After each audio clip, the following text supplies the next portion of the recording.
Hey, what's up? And welcome to this episode of EST, the podcast for established church leaders by established church leaders. My name is Josh King. My name is Sam, and I'm still the pastor of West Bradenton. I am no longer the pastor of Second Baptist Church in Conway, Arkansas.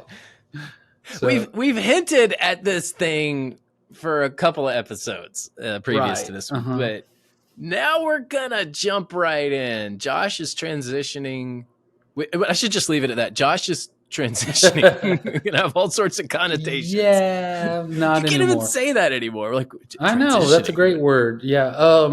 When is this going to air? Be an address at the next SBC convention. That's not going to happen. When is then this you'll airing? be a woman pastor. Then they'll kick you out. Oh yeah. Ooh, they've wanted to for a while. So when is this going to air? Do you know? Oh, I'd have to look it up in our.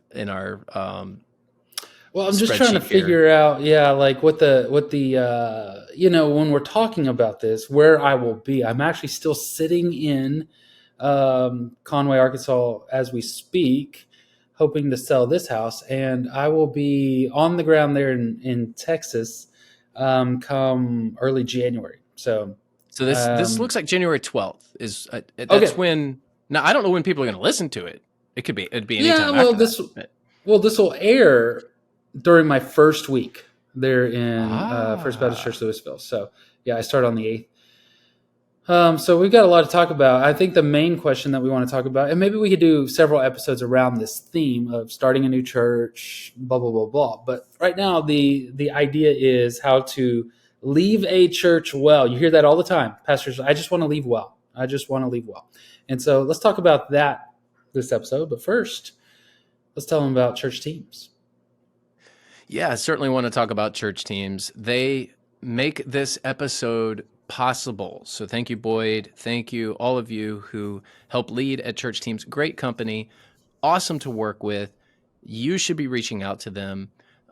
Church Teams does church management software, and they have a variety of things that can help your church when it comes to a full church management system. So if it's a software-related issue, they can help you. I love their text messaging system. I like the way that they do online giving. They have some things that they do really, really well. And one of the best things about the way that they structure all of their resources is they're scalable. So if you're a smaller church and you're wondering, do I need all this stuff? Well, guess what? You can, they'll help you with what you need. If you're a larger church going, hey, do they really have all the things that we need? Yeah, they do. And the pricing is adjusted according to the church size. So I really love the model. But even more than that, I just love the people there at church teams.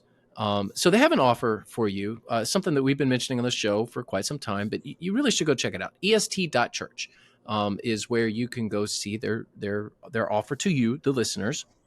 Mm-hmm. And that'll take you to a landing page. You fill out the form. They give you 2 months free. It's a really good offer because it's risk-free. So go check out Church Teams. They have a website as well, churchteams.com. You can go check them out there. If you do get a chance to talk to him, say hello to Boyd because he's one of the best. Boyd's the co-owner. He's just an all-around great guy. It's just nice to know you're doing business with people you trust, people you like, and they just are. They're just people I really like at Church Teams. So good resource, great people. Go to churchteams.com. Yeah. Hey, you know what? Before we get into this leaving the church thing, and again, this could be another show topic, but I just want to say out loud, it is okay to leave a church. We have this impression that you're supposed to go to a church and stay there for 40 years. And just the whole world has changed since that was the norm. Also, I've just really been under conviction about that idea and how much pressure we put on ourselves. There's this guilt when you feel like you need to leave. There's this piety that's involved in that. Jesus goes from town to town. Paul goes from city to city. And we're like, you need to go and stay for the rest of your life. And I'm just under this conviction now that we should stop putting people under conviction for that. And furthermore, there are a lot of things you learn in your first and second pastorate that will help you stay longer and do better in your third pastorate or fourth or whatever it is. And so I just want to kind of alleviate that guilt for our listeners as we start to talk about the idea of leaving well feel no guilt, unless, I mean, if you're not doing anything wrong, then don't feel guilty about it. But yeah, let's jump into the topic. Yeah, I agree. Let me just add to that thought. There is such a shortage of pastors right now, Hmm. that there's going to continue to be a lot of shuffling just Yeah. because there is a supply issue. So, if you're talking economics, there's a supply side issue. There are way more positions than there are available pastors. Mm. So, if you're like, man, maybe it is time to make a move. There's nothing wrong with that. I agree with you. I will say this though. I think there is something to pastoral tenure and staying a long time if Hmm. you can. Yeah, I do too. Let's not just jump over to another church down the road because they gave you an extra $5,000 a year. You know. Right, right. But I understand if you are co-vocational, bivocational, and you're like, wow, I'm getting a full-time offer, and this will take care of my family. I can understand the draw of that. Or, Hmm. hey, my parents are having health issues, and this church is just closer to them, and I'm actually going to be able to help care for them. Yeah, Okay. Or my kids are really struggling in this area. The school system's really bad, and the church that's making this offer, we know that school system, we trust it. right, There are right. good reasons to make a move. Now, you could say, well, the Lord, it has to be the Lord, and I always kind of, I don't mean to scoff at that, but it's like you can't argue with that. Like someone says, "Well, You God can't. told me." Yeah. And it's like, okay, well then, if it's not Well, that's sin, like, then I yeah. guess I can't do much about that. And that's like people call it, the Lord called me into ministry, and you and I both are like, no, he didn't. I can tell you right now, he didn't make that call. So you can't argue with that sort of logic. All I'm trying to do is balance the scales out. I agree with you. Long tenure is best, and staying somewhere is the thing. I also think that you should go looking to stay. You should never go looking to leave. But there are so many factors you have developed as a leader. The church maybe was not forthright with the way they are, and so things have changed. You've served a good 5, 6, 10 years, and now you're going to make a move. There's not guilt associated with the move inherently, and that's the point that I want to make as we talk about an ending, which is a good thing. Endings are good, and a new beginning, but we got to do the ending well. Yeah, I agree. And sometimes you have to go. Like you just get fired or forced out, and then it's like, That's true. you know, how do you how Yeah. do you leave how do you leave well when you got fired? Because that's happened to Right. me. Yeah. Yeah, I heard one guy say, it's, Paul left one town because they were trying to stone him. So it happens. You leave. You don't always leave for great reasons, or it's not always like a party on your way out. So, all right, let's talk about a few Sometimes things as you far get as escorted out of the building, and then you hand them the keys sometimes, when you get yeah, into the car. sometimes that's the way it go. It's a sad reality. So, all right, what's our first question or topic in this lineup? Yeah. So when do you speak up and when do you shut up? That's the way I'm going to say it. So let's say that there are issues, and Right. anytime you are transitioning, and I mean that like locations, churches, not Sure. not gender. You're not Yeah. transitioning your No, gender. nobody assumes that, Sam. Nobody Yeah, assumes that. okay. I'm just clarifying. Okay. I'm just Yeah. clarifying. um, so there are times when you are moving, and what do you say? And then there are issues at the church. There's a push and a pull Right. factor. So typically in Mhm. any transition, you've got there's a push factor. Like I think there's a reason why I need to leave, and then there's a pull factor. Hey, there's another place that is really drawing me in. And absent Mhm. both of those, you really need to do a quick check. Is this really what I need to do? If there's not a push or not a pull, there really needs to be both in my opinion, in order for you to confirm a calling. I'm not going to say Right. that that always needs to be the case. I would just say be very, very careful if there's not a push and a pull factor. So let's talk Yeah. about the Yeah. push factors first. Mm. There are Uh, reasons why you're leaving. When do you sure. speak up? Like let the church know, yeah, this is why I'm going. And when do you shut up and just quote unquote leave well, leave nice without saying anything? Yeah, yeah, and that's one of the things I want to push back on is this whole idea of leaving well means that you just act like everything's fine and you act like everything's good and that you're not. There are no push factors. And so what I would do, or what I would suggest, is after some prayer and some soul searching. And by soul searching, I really mean this. If you could, here's a simple activity: make a list of 10 factors that are sort of push factors for you, not pull factors. The grass is always greener on the other side, so they say, and things like that. So, one of the pull factors for me, clearly, in this transition that we're making, is it is in Texas. Now, that wasn't our major motivation. We talked to and interviewed churches with North Carolina and California, Arizona, Oregon. So that wasn't the primary. It wasn't like I was just looking to get back to Texas. But some of the push factors, what you could do is just make a list of 10, or the top 10. Maybe you've got 50. I don't know. I don't know your situation, but maybe there's 10. And you can look just honestly say which of these are what you would call systemic. They're actually going to hurt the future of the church.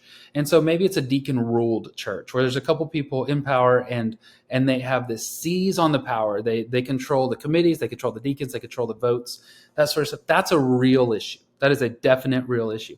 Some of the factors on your list, they're just going to be personality. That's really all it is. And you have a particular personality. The church has a personality. Maybe some of the lay leadership has a personality. We just need to be mature enough to go, that's just so if they get a different personality in the pastorate or the ministry position that you hold, that's going to be a better fit. And some of it's just fit. That's another word that you could say. It's not systemic. It's just it doesn't fit me. Sometimes people are built for really high energy, lots of movement, high potential sort of settings, and other people are not. And if you're in a church in a rapidly growing suburb of DFW, that's going to be a lot of energy, a lot of speed, a lot of innovation. Whereas if you're in a church in a smaller, rural sort of like community, it's just going to be a slow pace. And that just may not be a good fit. So my point is, once you've eliminated the character, or the not character, but the personality topics, and once you've eliminated the fit topics, and you've just come down to one or two systemic issues, that's all I would talk about. If anybody asked and said, so, hey, is there something bad happening? I noticed that we don't keep pastors very long, or we don't keep ministers very long. You could just say, look, here's the deal.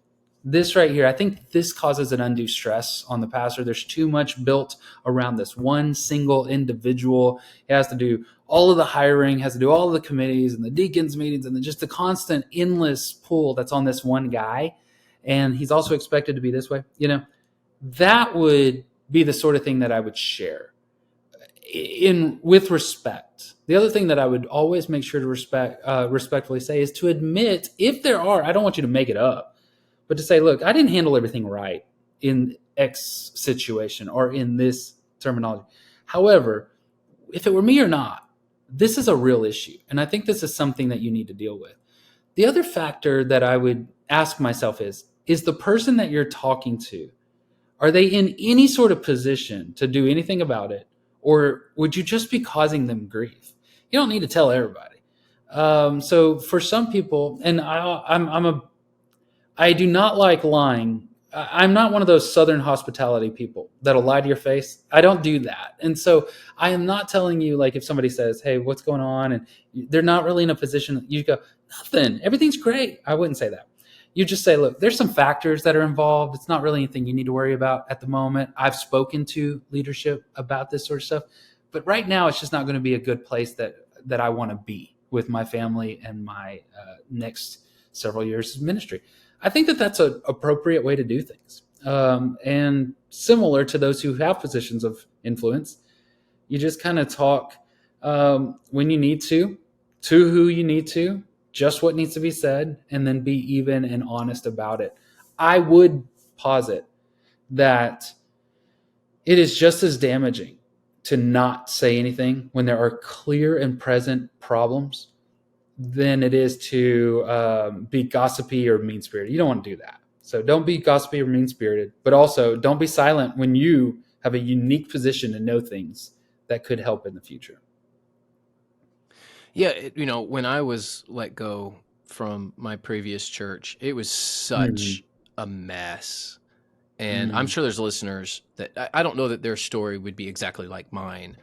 yeah. But what the connection would be is, you're coming out of a big old mess.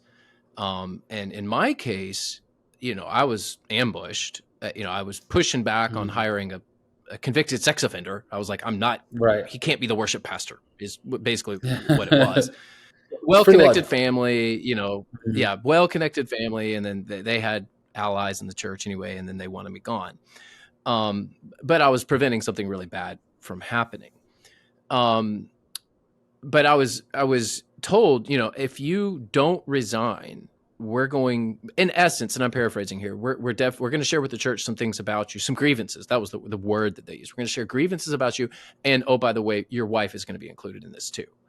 And I'm like, I don't even know what they meant by that. Like, are you going to make up things about her too? I mean, so, and then they Mhm. gave me, this, you know, agreement that I had to sign, this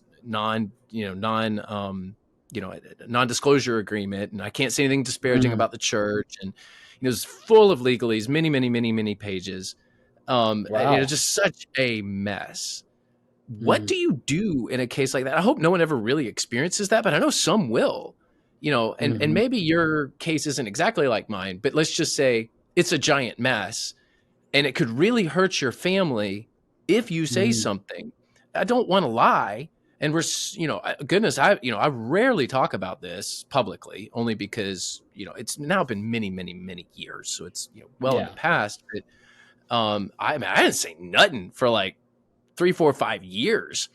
Mhm. We're about 10 years from now, but um, what do you do? Do you just shut up? Like, you say speak up. I'm like, man, I shut up. I didn't say anything. I resigned that Sunday. I walked out the door and I was done. Like, cause I just thought they are going to make up something about, so basically what they said, they had this notebook, the spiral bound notebook, and they were like, we've got stuff in here. And then when I said, Mhm. I'll sign the agreement, then they threw it in the garbage.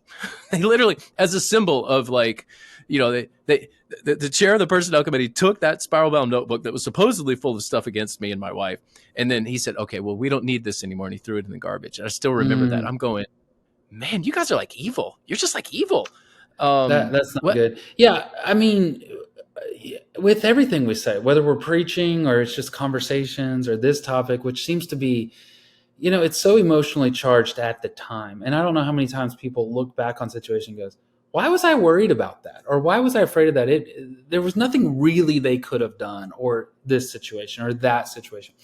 And people who will make up stuff are still going to make up stuff, whether you talk or not. And so I would just say, you've got to look, if your family is in danger of being hurt more in some way, that's your highest priority. One of the things that really gets people confused here, at least in my consideration, is that it goes back to who's responsible for this church and their actions. And to be honest with you, I know that's a theological question, but it's also a polity question. And if a church has decided that this group of people, if it's the personnel team, or the deacons, or I don't know, the board or the elders or whatever, that is who is responsible for that. Is on them. You have to do what is right. And so if that group forces you to make an NDA, sometimes there's this, like, when you're leaving the church, you still feel a responsibility to it. And I think that's good. I think that's noble. But that has to be checked in some regard. And so continue to pray for them, continue to be encouraging to them, and meet with those who want to meet with you, that sort of stuff. But ultimately, you can't fix their evil, and you're not responsible to fix it. So I would say release yourself from this, like, need to fix the church on the way out. As long as you tried to do your best while you were there, as long as you've brought these grievances to the people directly and you spoke to the leadership directly, as long as you did that, then there's nothing really else that you need to do. You need to just hold your head up high and walk out. There's a lot of stories I hear about these NDAs. I've not ever had one of those. Didn't made somebody sign one of those. I think they're super creepy, especially in church work. But yeah, Creepy at best. At best. they're really odd to NDAs. me. Yeah. NDAs are straight from the pit of hell. And if you Okay. are part of a church leadership structure that requires NDAs, you are doing Satan's work. Let me just say that. Mm, What on earth would you need to be not disclosed when it comes to church work? What are you hiding? What hmm. competitive advantage do you have in the industry that would require an NDA? No, Satan's work. No church should require an NDA under any circumstances. Period. Full stop. Yeah, it's very. I don't. I'll just say I just don't understand them. I don't understand the logic that says you're going to force somebody to be quiet and things like that. Now, I have seen agreements that say, "Look, we're going to pay you out over this period of time. Don't cause any more junk. This is our generosity here. But if you start a big old fight, we're just going to stop that." And that's not an That's a NDA. severance. That's a Yeah, you can severance. Yeah, talk that's all you just want, but there's consequences to causing stuff like having a big old pool party and having everybody over for tacos and pool party and start stuff. Um, man, yeah. then In you're that just case, saying, you don't get your severance. Like you can say right, that, but we're just going to cut off your severance. That's a severance agreement. That's right. very different.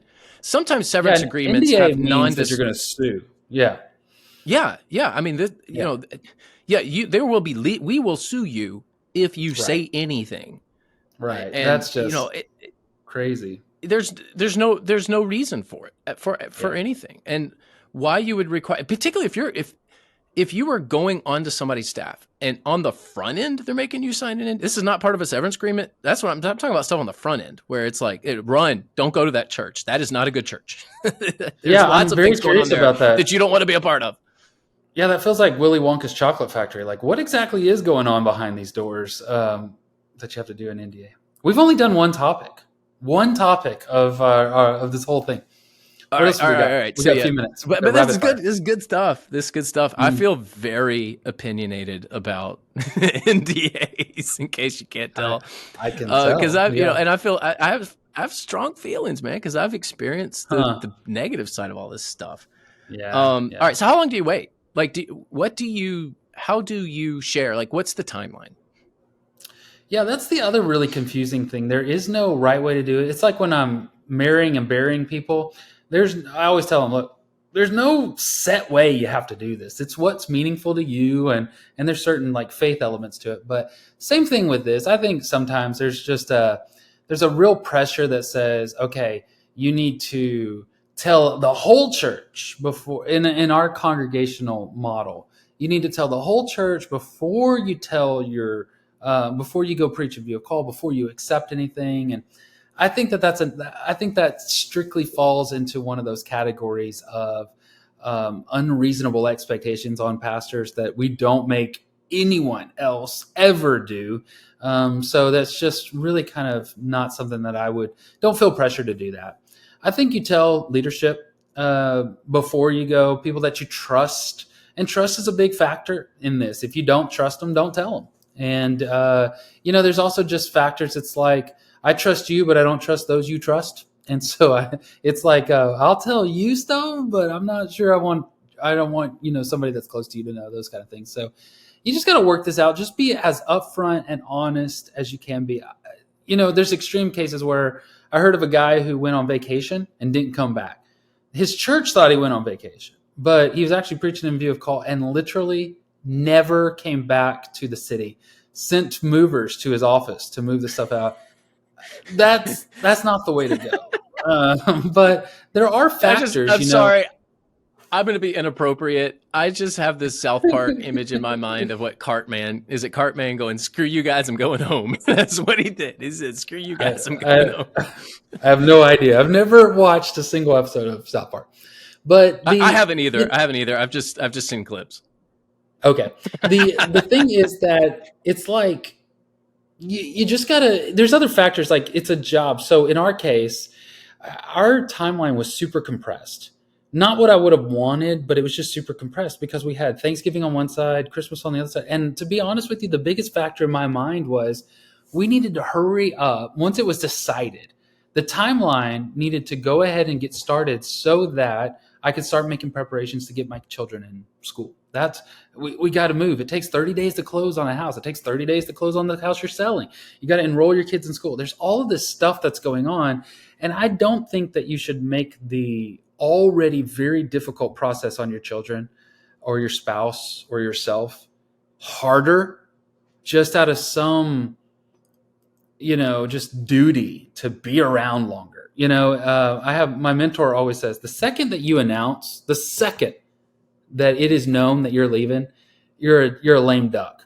Like no one's listening to anything you say. And man, I have found that to be true. The second you announce, it is like you never existed in most churches. That's just the way it goes. And so I would say be as forthright as you possibly can. Tell those you trust. Don't tell those you do not trust. And, you know, uh, be more mindful about your children, your wife, or your husband, and your new church. That's where you are now. That's what you need to be mindful about. Yeah, and I'll also say that when you make a move, you got to give it a year, because the church that you're leaving, many Mm. times, one, immediately some people will be like, "Well, who's the next pastor?" Like they just like you're still there, and they're Right. already like getting excited Yeah. about the next one, and Right. you just Yeah. got to deal with that. I mean, that's people being people. There's nothing necessarily wrong with that. And the other thing is, you're Mm. gonna have some people that are really upset with you, like because they feel hurt, like abandoned, and all that, and those are Mm. normal emotions too. You should not get upset about that, but give it a year, and typically people will come back around, like, hey, your Yeah. tenure was good. And all of a sudden, people start looking at your work through rose colored glasses, and you are the heyday, and all of that. So but it takes about a year and a half before that happens. So just know you're going to get this when you're leaving a church. You are going to get visceral reactions from people, some people that are excited you're Yeah. leaving, some people that are really, really sad. But it all evens out. And a lot of times people do end up properly assessing your tenure, but it's 2 or 3 or 4 years later before they're able to do that. And that's normal. So you can't get upset with people's feelings. Hmm. They just have feelings. They're just Yeah. reacting. Hmm. So don't think that it is some sort of affront to you personally. You can't take it Hmm. personally. If whatever emotions people have. Right. I would just say, like, look, it's a hierarchy of considerations. My family is my greatest consideration. I'm going to do what's best for them. Your new church, in my case, First Baptist Church Louisville, that's the next highest consideration. I want to do what's best and most respectful to them. And then it's the people. When you're in a church, a large church, it's the whole idea of like, well, you don't want to upset this person or upset. There's no way you're not going to upset somebody in this. Somebody's going to be upset about it. So I always say, look, did you intend to hurt anybody? No. Did you do something hurtful? No. Then don't feel guilty about it. Then just hold your head up high and realize it's a messy thing. And so do the best you can, respectful, loving. It's just a messy thing, and don't let it bother you too much. Don't let it eat your lunch. So last thing, we'll land the plane Yeah. here. Social media Okay. guidelines. What do you Yeah. say or not say on social media? Yeah. On social media, that's the reverse. So there's just no social media is not the place to air any dirty laundry. So don't put that on there. The other thing that I think you just gotta kind of keep in mind is you're excited about your new thing, so be excited about it. Just be excited about it. If you want to post what you want to post it. Be excited. You're happy. You're looking forward to your new job. I always try to remove myself out of the topic and go. Let's say I have a small group member, somebody in my small group that I love, and they're going from this bank president job that they had to this new regional bank manager, whatever. They're moving jobs, and it's really good for them, right? And they start posting new stuff about where they're going in their new house and stuff like that. I'm excited for them. I'm happy for them. I'm sad to see them go, but I'm excited to see them go. I wouldn't want to rob them of that joy of celebrating to the fullest the thing that they're doing. And so because we're so people minded, and we're always it's a fear of man. You don't want to, well, if I post something positive about my new church, my old church is going to take that as a slam. Well, don't do that. Don't say it in a way. Don't try to make it a way like that. So as long as you're not trying to do that, be excited. Be excited and be happy and celebrate. You have that much, right? And so, if you're listening to this and you're a pastor or a minister, we're talking to you. We're talking in your heart. If you're not a pastor or minister, this is something that you got to kind of like help adjust your mindset to realize that pastors and ministers are people just like you're a people. And we want to celebrate the same things you want to celebrate. We have the same desires and the same goals and all that sort of stuff. So it's not an affront to the church that you're leaving to go and to find a new church. It's not even an affront to the church that you're leaving for that pastor to leave and go, hey, here's a couple of things that y'all probably need to adjust before y'all get a new guy. That's it's just the way it is. There's systemic parts of everything. So that's what I would say. Don't make it mean spirited at all, but just celebrate the good things. What about you? How do you handle that? If I'm thinking it, I'm saying it. So I Mm, have very few filters, honestly, so I have to watch myself on social media. I use social media differently. It's more for my content than it is like yeah, I put some personal stuff out there, but it's more of my ideas and concepts, and I'm a writer, yeah, so I'm sharing those sorts of things on social media. I'm not an influencer. I'm not trying to you know garner attention on my life. Although I will mm-hmm. occasionally post some things about my family, but yeah, it's not really a temptation that I have. But Yeah. I would say you were that going to say like something. there's a song, a country song. It's a dumb country song, but it's breaking up was easier in the '90s, and it was because you didn't have to see everything about. And I think this is something that kind of falls into that category. You have all these relationships that are social media, and it feels like an affront. The same way it's like a reverse. The way that they're treating you on your way out, well, they feel insulted or something because of the way that you're celebrating your new thing. And that just everybody needs to kind of allow the other person to feel the feelings that they're feeling. And then but you don't have to allow people to be rude to you or mean spirited to you. You just set up some boundaries and some division there. So that's what I would say is it is a new time to navigate these kind of things because of so much social media, but you got to check your heart and your mind and do what you think is best to the best of your ability. There you go. Well, we certainly want to thank our sponsor, Upward Sports. Upward is your bridge into the community, and they do it extraordinarily well. It's a great partner to have, particularly with sports ministries. Upward can utilize sports to help you reach your community. They're the world's largest Christian youth sports organization. They can come alongside any size church to help you with your mission, to help you promote Christ in your community. And just imagine families coming to your church on a regular basis. And that's what they do. Whenever you do an Upwards sports program, a lot of times 50% of the people that show up are people from your community. So you've got a good mix of half and half. You've got half your own people, half people from your community, and there are so many gospel opportunities.